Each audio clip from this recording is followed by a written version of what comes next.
أعوذ بالله من الشيطان الرجيم. بسم الله الرحمن الرحيم. وليستعفف الذين لا يجدون نكاحا حتى يغنيهم الله من فضله والذين يبتغون الكتاب مما ملكت أيمانكم فكاتبوهم إن علمتم فيهم خيرا وآتوهم مما لله الذي آتاكم ولا تكرهوا فتياتكم على البغاء إن أردنا تحصنا لتبتغوا عرض الحياة الدنيا ومن يكرهن فإن الله من بعد إكراههن غفور رحيم.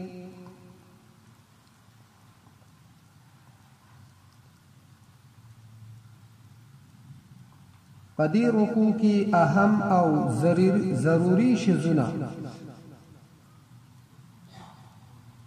چې عموما د هغې د وجنه بدکاری او هغه شیزونه د بدکاری سببونه جوړېږي.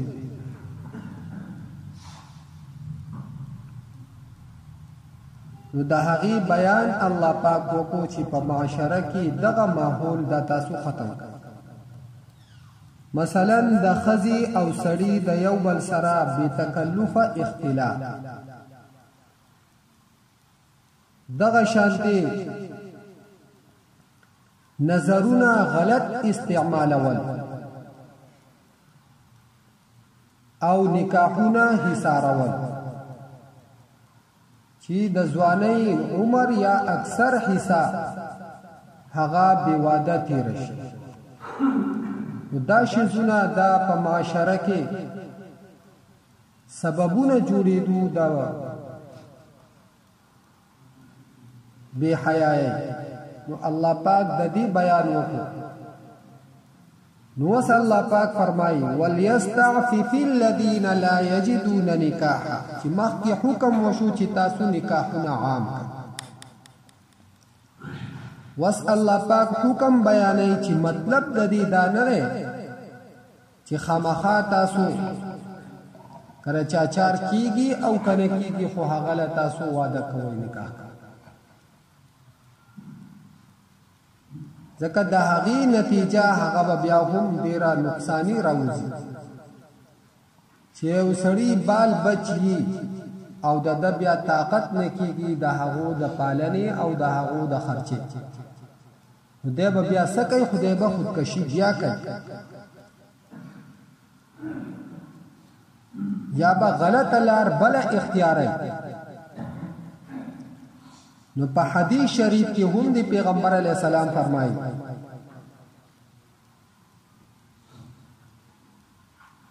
چې د کمو کسانو وس او طاقت کیږي نو هغو دی نکاحونه وکړي،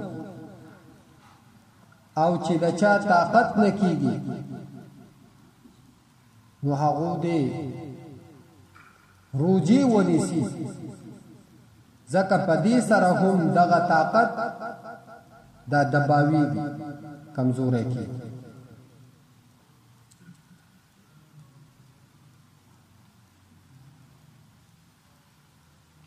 نو الله پاک فرمای وليستعفف الذين لا يجدون نکاحا،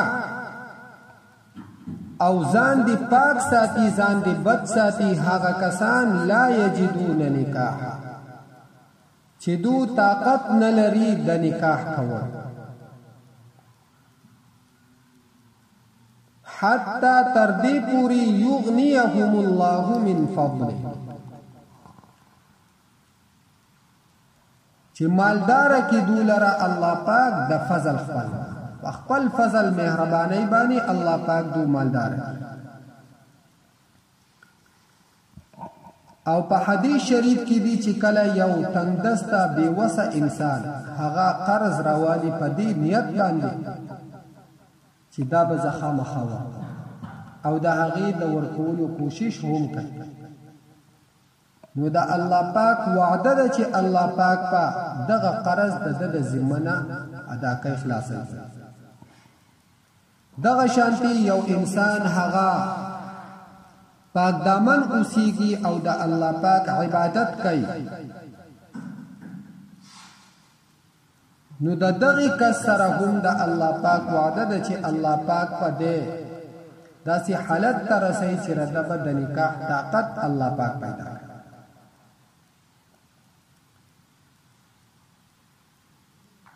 والذين يبتغون الكتاب مما ملكت أيمانكم فكاتبوهم إن علمتم فيهم خيرا.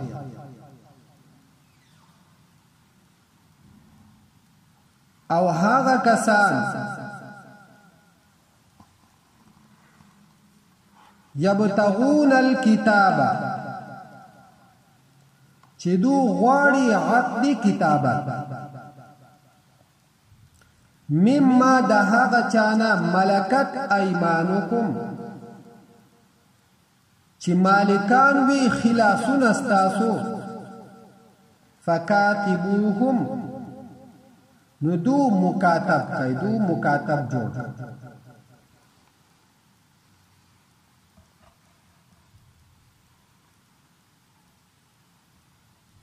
وس مکاتب سشد او عقد کتابت چی دا سشد کم شی چی پا ماحول کی نئی او دا حقی سرا واسطه نئی، نو هغه د انسان په سمج کې او په پوهه کې بیا انتهایی په مشکل راځي. او د دې مستقل باب د په فقه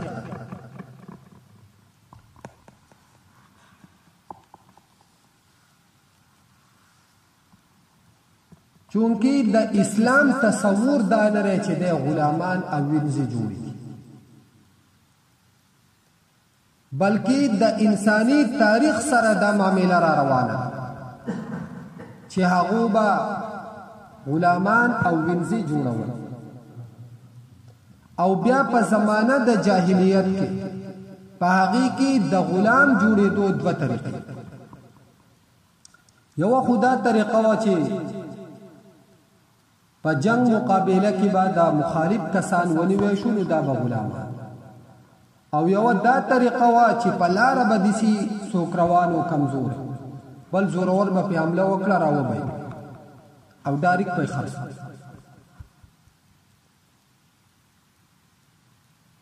چې هم په دغه طریقه باندې یو مشهور صحابي حضرت زید بن حارثه رضی الله عنه چې ده هم دغه شانتي په ماشوموالي باندې چانیول او غلام جوړ کړ او خرڅ کړ، او ده بیا طریقه باندې راورسیدو حضرت خدیجه الکبرى رضی الله عنها. او کله چې هغه د پیغمبر علیه الصلاۃ والسلام په نکاح کې راغله، نو هغه دا صحابي د پیغمبر علیه الصلاۃ والسلام له بیا څه وخت بعد د هغه ورثه خبر شو، نو پلار او ترې را او پیغمبر علیه الصلاۃ والسلام ته فرمایل چې اسلام متعلق موږ اوریدلی چې ته انتهایی د ښه اخلاقو مالک او ډیر احسان کوونکی. پیغمبر علیه الصلاۃ والسلام ته فرمایل چې تاسو په مطلب ځپوا هغه ورته وی چې زمون بچی ستاسو کته په موږ د احسان وکي چې د موږ لراکي. پیغمبر علیه السلام ورته سوق هغه ورته وی زید. نو پیغمبر علیه الصلاۃ والسلام ورته فرمایل چې زید راو چې هغه راغی، نو هغه ته وی چې زتا په دې هم نه مجبور کوم چې تبه خامخار اوسه، یعنی تعالی اختیار در او په دې هم نه مجبور کوم چې تبه دلته پاتې ستا خو خدا چې ردو سره زی او کپاتې کی. پیغمبر علیه الصلاۃ والسلام ته هغه فرمایل چې زه ردو سره ځم. پیغمبر علیه السلام ورته فرمایل چې دا پیژنې وي دا څوک ته وي دا مې پلار ده وي دا څوک ته وي دا مې تره ده. نو هغه ورته بیا ووایي چې زه ده مطلب دا چې ته موږ نه پیژنې ولې ته نه ځې. نو هغه ورته ووایي چې پیغمبر علیه الصلاۃ والسلام چې ماله کوم مینه او شفقت را کړی دی دا د دنیا هیڅ انسان مال نشي. نو بیا پیغمبر علیه الصلاۃ والسلام د هغې نه وروستو اعلان وکړو چې دا زما د بچی دی. خلقو به هم هغه د زید بن محمد صلی الله علیه وسلم په نوم باندې راوړل. نو په زمانه د جاهلیت کې دغه تصور هم و چې په داسې طریقه به دو حرامیتوبونه هم کوي. نو اسلام دغه تصور نه دی چې د غلامان جوړ کړي وینځي جوړ کړي. خو چونکې دا د مخکې نه یو را روانه طریقه وه چې دا ختمېده نو که د مسلمانانو نه ختمه شوې وی نو بیا به د مسلمانانو سره آپشن ختم شي. ځکه چې جنگونه کېدو جهادونه کېدو او کافرانو کردو قیدیان نیوه نو هغه خودو ته نه واپس کړ او کدو قیدیان نیوه نو بیا به آزادول نو د هغې طرف نه به بیا حملې د هغې نه په زبردستۍ باندې کېږي. نو اسلام په دې کې ریلیف ورکړو په څو طریقو سره او حتی تر اوسه کوشش د هغې دا چې انسانان دا آزاد شي دا غلامان او وینځي جوړې نشي.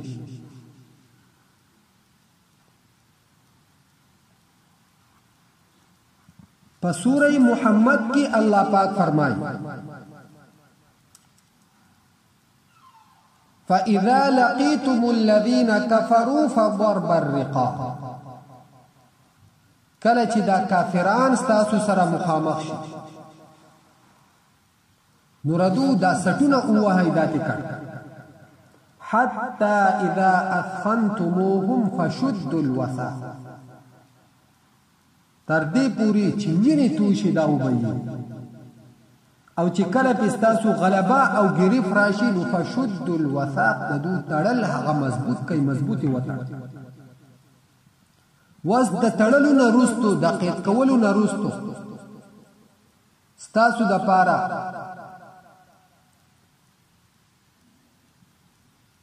د نرمۍ طریقه هم ده او بدله هم. فإما منًا بعد وستاسو اختیار که احسان کوي په دو باندې وروستو د گرفتارولو ځکه چې غلبه او دلته کې رعب د مسلمان مقصود او که چېرې دا نه وی نو بیا به په دغه قیدیانو باندې رعب نه راتلو دو به په هر میدان کې دلته به قید کېدو په دغه میدان کې به واپس راتلو بیا به ودرېدو مقابل. نو چې کله تاسو په دو باندې قبضه وکئ اوس تاسو اختیار دی که احسان ورسره کوئ دغه شانتې آزاد و اما فداء او یا دې فدیه اخلي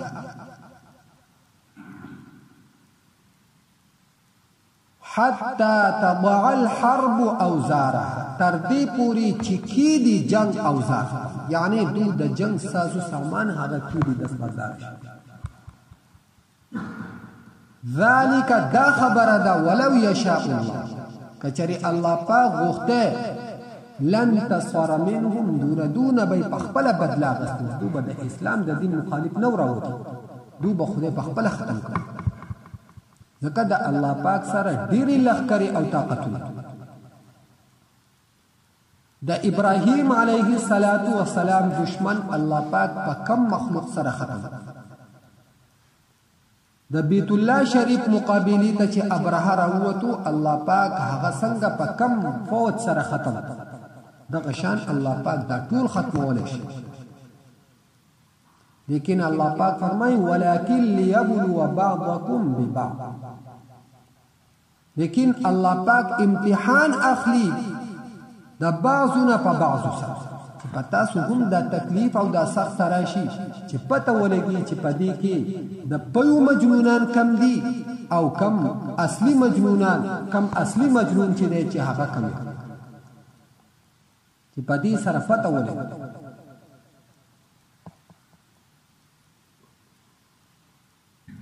مولانا روم رحمه الله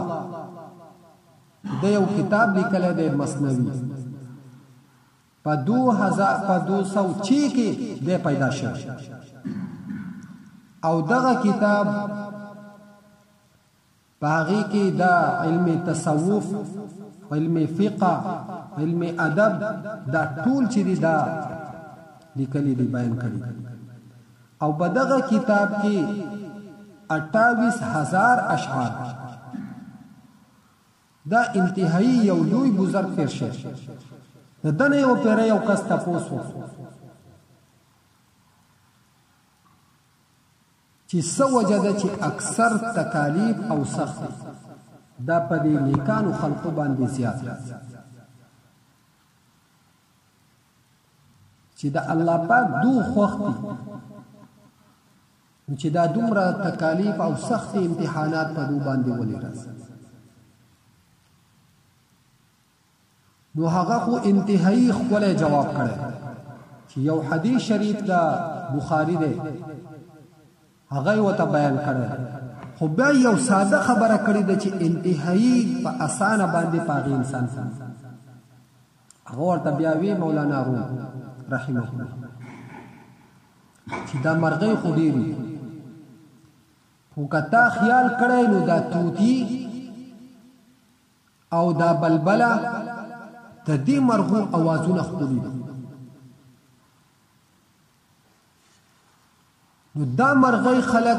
بندۍ په پنجرو کې د څه دپاره، یا موږ په دې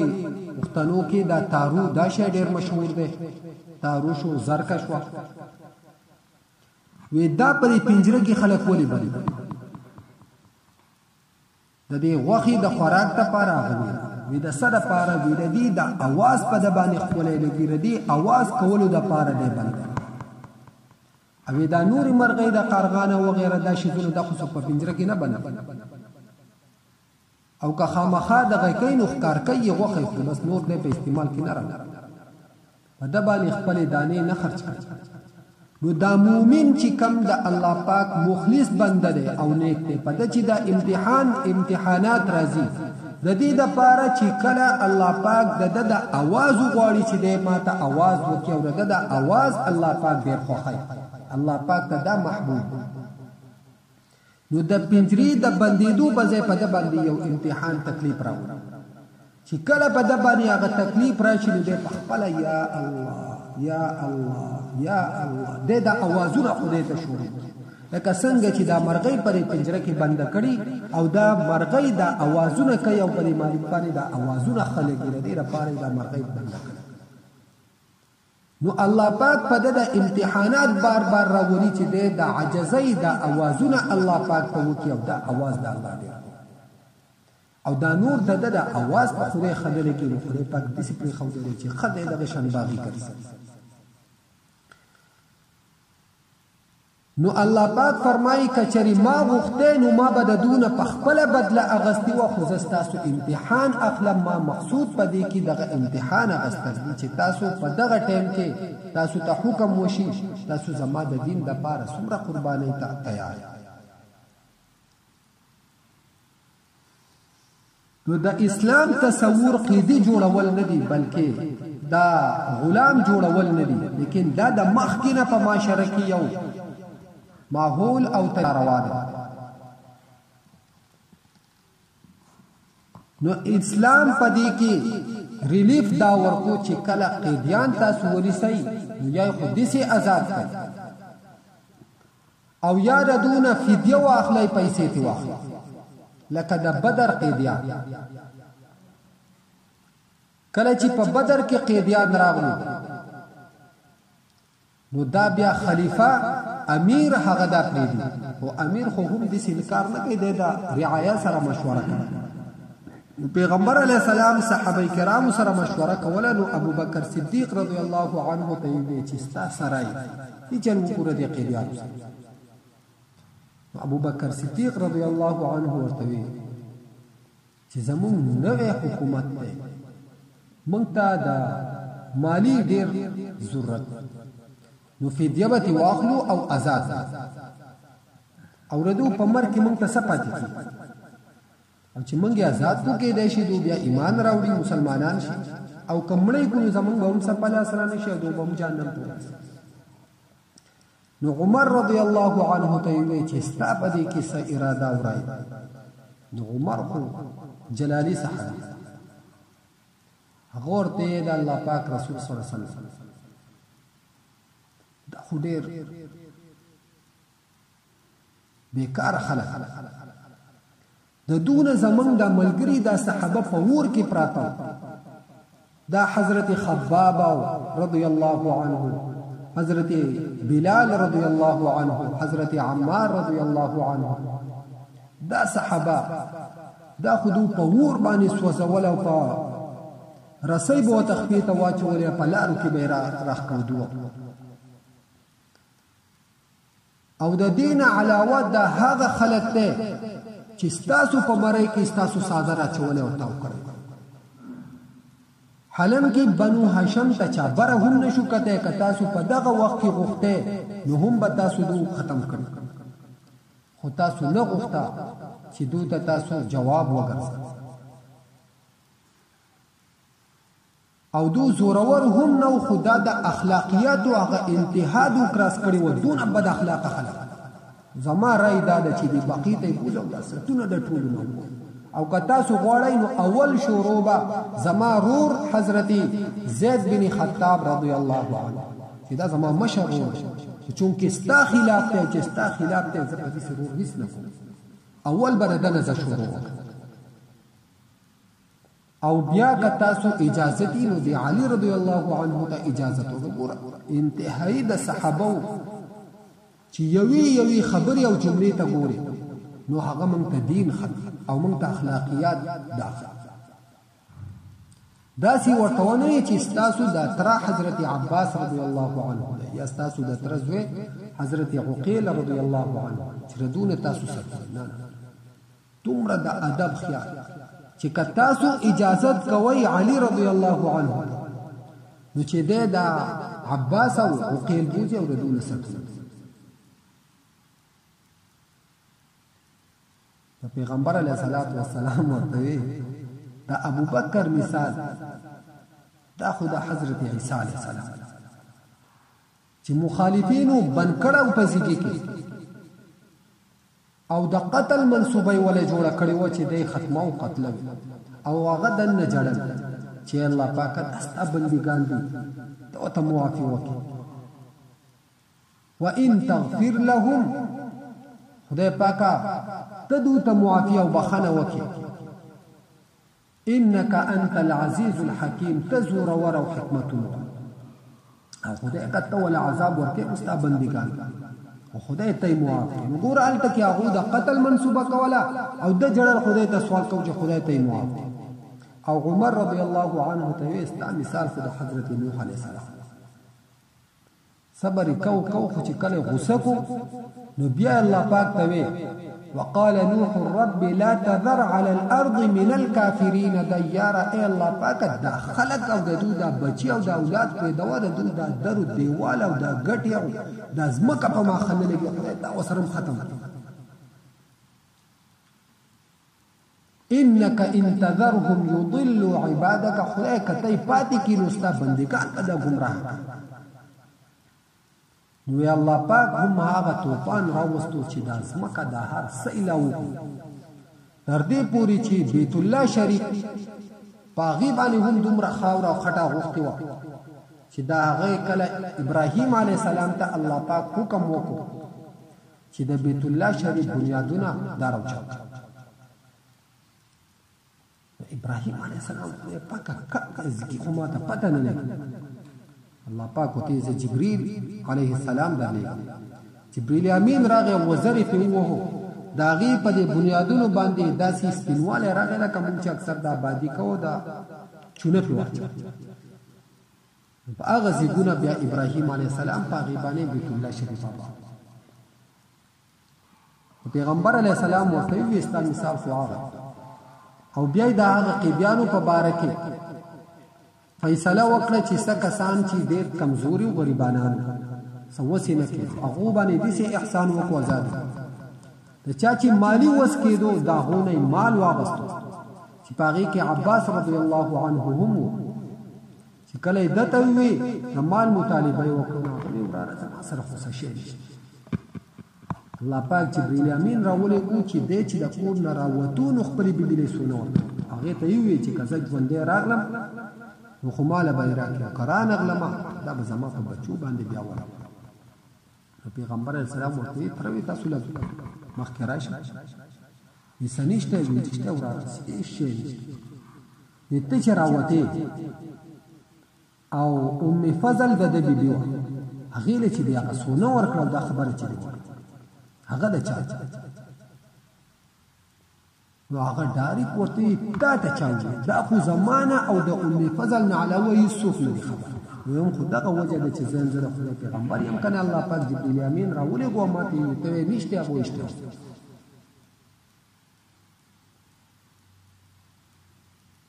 او څه کسان یې په داسې طریقه باندې آزاد کړو چې د هغو ته کم هنر یې زده وي یعنې نورې ژبې یا خط کتابت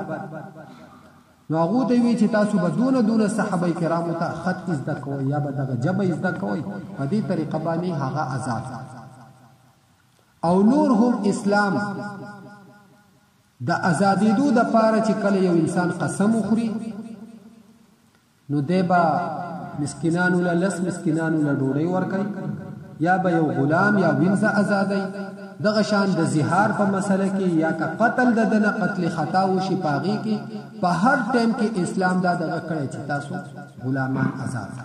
نو د اسلام تصور دا دی کم کسان چې دا اعتراض کوي په اسلام باندې هغو د اسلام د اصولو نه ناخبر هغو ته پته ده د اسلام نشته صرف نوم یې اورېدلی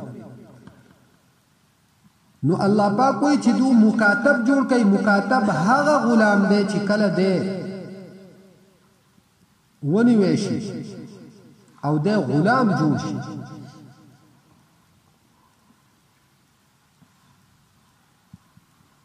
او مالک دته وایي چې که تا ماله دومره مال راکو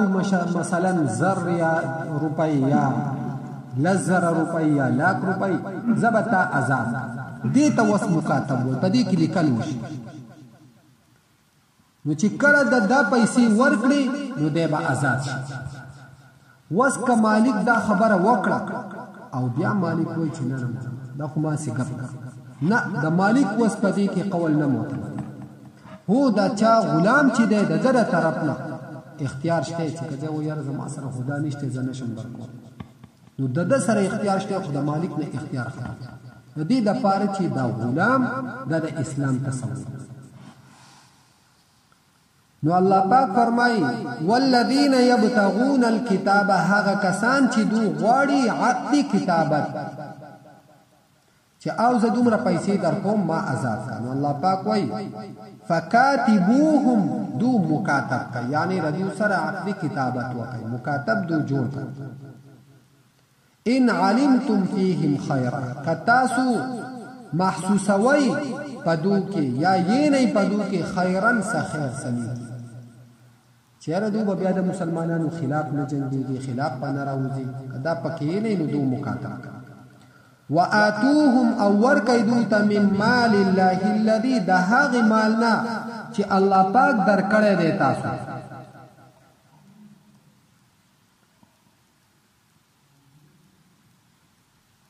د علماو اتفاق دی په دې باندې چې خپل غلام له د زکات مال ورکولی شي او په دې کې دې ته اشاره ده چې تاسو دغه غلامانو له د زکات ورکئ چې دوی زر آزاد شي ځکه دغه پیسې به د کم ځای نه دی پیدا کوي ته ولې زکات ورکه هغه به دغه پیسې تاله درکړي کمې چې ستا د هغه سره معاهده نو هغه به آزاد شي په دې باندې ولا تکرهوا فتياتکم او تاسو جبر مکوي زور مکوي فتياتکم په پیغلو خپلو باندې په وینځو خپلو باندې على البغاء د بدکارۍ ان اردنا تحصنا کدو غواړي پاک دامنی ځان پاک ساتل غواړي زور به مکوي او کنه غواړي بیا په هم لتبتغوا عرض الحیات الدنیا ردی د پاره چې طلب کوي تاسو اولټ وای تاسو سامان د ژوند د دنیا په زمانه د جاهلیت کې دا یو غلط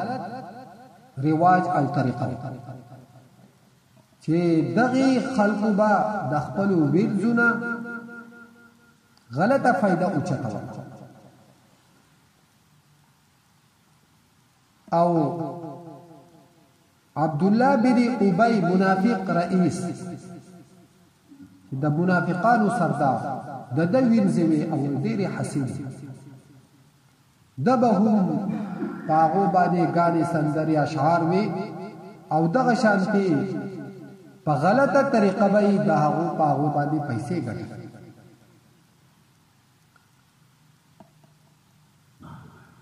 نو الله پاک دغه حکم من راولې غلا چې دا انتهایی غلطه طریقه ده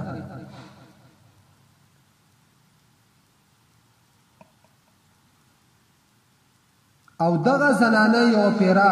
د پیغمبر علیه الصلاۃ والسلام خواله راغله او جړل غوډه چې زمنګ باندې پزور باندې داسې عملونه کوي نو الله پاک حکم راولېګو ومن یکرهن چا چې زور وکړو په دو باندې یعنی دوی مجبور کړی داسې ګناه ته فإن الله یقینا الله پاک من بعد اکراههن ورستو د زور کولو د دونه غفور رحیم بخون کې رحم کون کې نه یعنی الله پاک بدغه مجبور خلق په آخرت کې بدو الله پاک معاف کی ردونه به دغه سزا اوچته او چا چې زور کړی دی دوله به الله پاک سخت ترینه سزا ورکړي دی په ځکه دا انتهایی قبیح عمل او تقریبا دغه عمل الله پاک دې د دې ټول مسلمانان محفوظ کړي په دې باندې مخې ته بحث مو شو ولقد انزلنا اليكم آيات مبينات وس الله پاک بیان کوي د دې خبره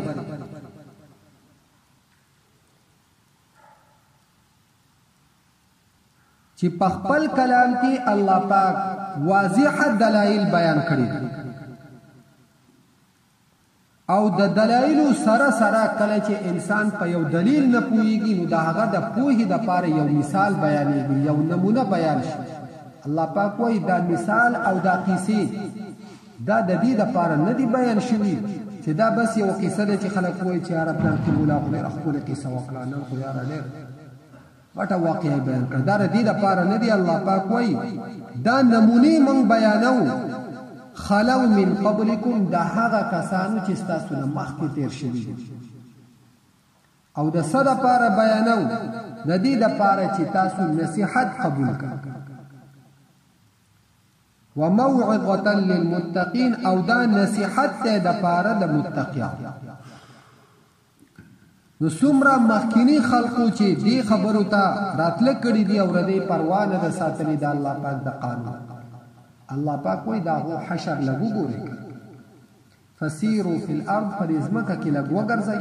دا هغه کندرات او هغه اثار هغه وسوم پراته دي دا هو الله پاک کم حشر وکړو نن که تاسو هم دا سټو چتوي سبب تاسو هم د قشن پراته بیا به الله پاک تاسو ته دې هر سا سکنه وکي چې تاسو په دنیا کې کم مخالفت کو د هغه مزه وليستعفف الذين او ځان دې پاک ساتي هغه کسان لا يجدون نکاحا چې دو نمومي طاقت د نکاح حتی تر دې پورې یغنیهم الله چې مالدار کی دولر الله پاک من فضله د فضل خپلنا والذین او هغه کسان یبتغون الکتاب چې دولټوي کتابت مما د هغه چانا ملکت ایمانکم چې مالکان دي خلاصون استاسو فکاتبوهم پس دو مکاتب جوړ کئ ان علمتم فیهم که معلوم ہوئی تاسو پدو کے یا محسوس ہوئی تاسو پدو کے خیرا فخیر وآتوهم او ورکی دوتا من مال اللہ الذی دا اللہ پاک دا حقی مالنا آتاکم چی درکڑے دیتا ستا ولا تکرهو او مجبور کوي فتياتكم پیغل خپلی على البغاء فبدکاری باندی ان اردنا تحصنا کدو غاڑی پاک دامنی یعنی ځان پاک ساتل غواړي تبتغوا د دې د پاره چې تاسو طلب کوي على عرض الحیات الدنیا سامان د ژوند د دنیا ومن یکرهن او چا چې جبر وکړو په دو باندې فإن الله بس يقينا الله پاک من بعد إكراههن رستو د مجبور کولو د دونا غفور الرحیم بخون کے رحم کون کے دے ولقد انزلنا او یقینا نازل کړي دي مونږه الیکم تاسو ته آیات دلائل مبینات واضحه ومثلا او مثال من الذين دهغ کساننا خلو من قبلكم چې تیر شوی دی مخکې ستاسونه نو واضح دلایل الله پاک وایي چې مونږه بیان او بیا مونږه مثالونه تاسو ته پیش کړو د هغه خلقو چې ستاسونه مخکې تیر شوی دي یعنی د هغو نمونې تاسو ته مونږه پیش کړو د دې دپاره چې تاسو عبرت واخلئ ردینه وموعظة او دا نصیحت ته للمتقین لپاره د پرهیزګارانو